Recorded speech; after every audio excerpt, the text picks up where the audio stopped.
In today's video, I'm going to teach you how to borrow money from Affirm 2025, step by step.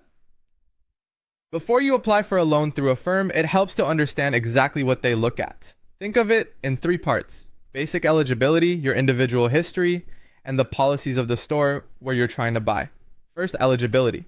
Affirm requires that you're a resident of the United States, including U.S. territories. You'll need to be at least 18 years old or 19 if you're a ward of the state in Nebraska.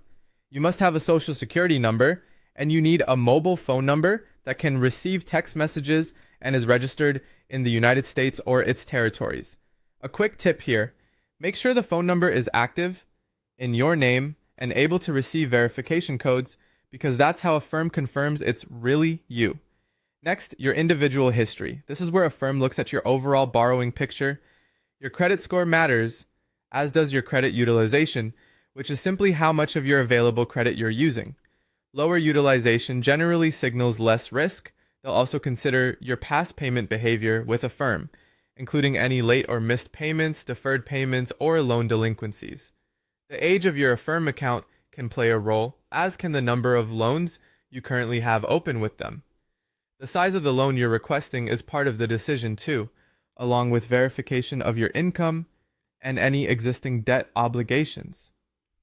Recent bankruptcies can impact approval, and something many people overlook is whether your personal information is up to date.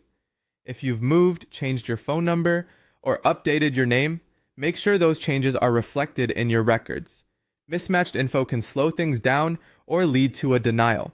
Finally, store policies. Approval criteria can vary by store and may change over time.